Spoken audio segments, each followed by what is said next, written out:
Et si la solution à nos problèmes d'énergie, si elle était déjà juste là, sous nos yeux, sur des rails? Aujourd'hui, on va se pencher sur une idée assez folle, vraiment surprenante. Comment on pourrait transformer de vieux trains en véritables centrales électriques mobiles? Le but, produire une quantité d'électricité absolument gigantesque. Alors, la question qu'on se pose est un peu provocatrice, c'est vrai. Est-ce que de vieux trains peuvent vraiment être une solution à la crise énergétique? Ça peut paraître un peu dingue, mais c'est justement ce projet qu'on va décortiquer ensemble. Bon, avant de plonger dans cette invention, remettons un peu de contexte. Le problème de l'énergie, on le connaît tous. On en consomme de plus en plus. Et la quête de la source d'énergie parfaite, celle qui serait propre, fiable et pas trop chère, on n'y est pas encore, loin de là. Parce que, soyons honnêtes, les solutions qu'on a aujourd'hui, elles ont toutes leurs limites. Les combustibles fossiles, on sait que ça pollue et que c'est un problème pour le climat. Le nucléaire, c'est puissant, d'accord, mais c'est aussi très cher et ça pose de vraies questions de sécurité. Et puis, il y a les renouvelables, comme l'éolien et le solaire. C'est super, sauf que leur gros point faible, c'est qu'elles sont intermittentes. Pas de vent, pas d'électricité. Pas de soleil, pas d'électricité non plus. On dépend complètement de la météo. Alors, face à ce tableau un peu compliqué, il y a une idée qui a germé, une idée basée sur quelque chose de tout simple, un truc auquel on ne pense pas forcément, le vent artificiel. L'inventeur, qui s'appelle Abdullah Boufim, est parti d'une observation vraiment toute bête. Et voilà sa pensée, résumée par cette phrase. C'est une analogie géniale, parce qu'elle explique tout. L'idée, c'est si le vent naturel ne souffle pas, pourquoi on n'irait pas créer notre propre vent, tout simplement en bougeant? C'est ça le cœur du concept, exploiter un vent qu'on produit nous-mêmes sans même s'en rendre compte. Le principe physique derrière, il est super simple. N'importe quel objet qui se déplace dans l'air, il crée du vent en sens inverse. Et plus cet objet est gros et rapide, plus le vent qu'il génère est puissant. Alors on réfléchit, quel est l'objet le plus gros, le plus rapide et qu'on a déjà sous la main pour faire ça? Eh bien oui, le train. C'est le candidat parfait pour exploiter cette force. D'accord, mais concrètement, comment ça marche? Comment on passe d'un wagon de train classique à une mini-centrale électrique sur roues? Toute l'astuce, toute l'ingéniosité du système, elle se trouve à l'intérieur de ces wagons modifiés. Alors, imaginez ce wagon, c'est comme un immense tunnel à vent qui se déplace. Première étape, à l'avant, une sorte de grande écope capture tout le vent créé par la vitesse du train. Deuxième étape, et c'est là que ça devient intéressant, cet air est forcé dans des conduits qui se resserrent. Résultat, sa vitesse est multipliée par 3, elle dépasse les 300 km/h. Ensuite, ce vent hyper rapide vient frapper 16 turbines à l'intérieur du wagon, qui se mettent à tourner à toute vitesse.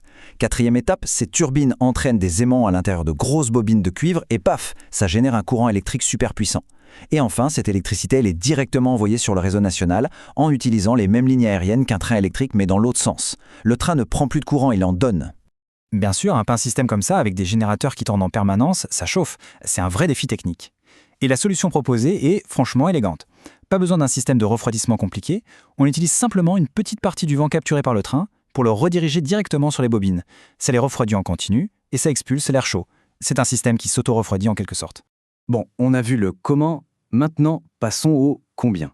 Parce que c'est bien beau d'avoir un mécanisme ingénieux, mais combien d'électricité ça peut produire concrètement? Alors accrochez-vous, parce que les chiffres annoncés par l'inventeur sont assez vertigineux. D'après les projections, un seul train avec 100 wagons comme ça pourrait produire 4800 MW par jour. C'est un chiffre qui ne parle pas forcément à tout le monde, mais pour mettre ça en perspective, c'est une production d'énergie absolument colossale. C'est l'équivalent de la production de plusieurs centrales électriques classiques. Et si on zoome encore un peu plus pour que ce soit encore plus parlant, prenons une seule des 8 bobines qu'il y a dans un wagon. Rien que cette bobine, elle produirait 6 MW par jour. Si on compare ça à une éolienne terrestre standard, c'est plus du double. Une seule petite partie d'un wagon produit 2 fois plus qu'une éolienne entière. Mais l'argument qui met vraiment tout le monde d'accord, c'est peut-être le coût. L'inventeur a fait une comparaison assez directe avec un projet de centrale nucléaire.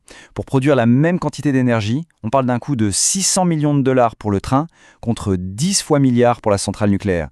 La différence est juste énorme. Et tout ça, bien sûr, avec un risque pour l'environnement qui est jugé quasi inexistant.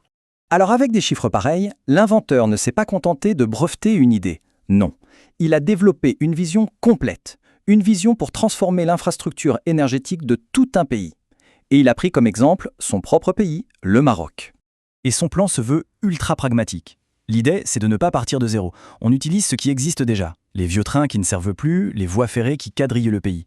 Pour fabriquer les générateurs, on utiliserait le cuivre des mines locales. Selon lui, le projet pourrait être mis en place en moins de 2 ans.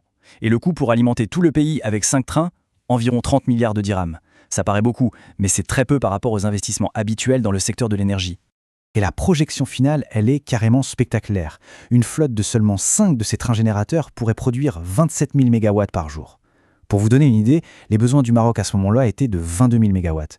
Donc non seulement ça couvrirait 100% des bovins du pays, mais il y aurait même un surplus, de l'énergie en plus qu'on pourrait exporter.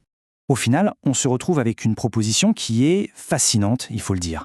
L'idée de transformer un symbole du passé industriel, le vieux train, en une possible clé de notre avenir énergétique. C'est une idée qui pousse à réfléchir et qui laisse avec une question en suspens. Et si la prochaine grande révolution énergétique se trouvait juste là, sous nos yeux, sur de vieilles voies ferrées qu'on avait complètement oubliées ?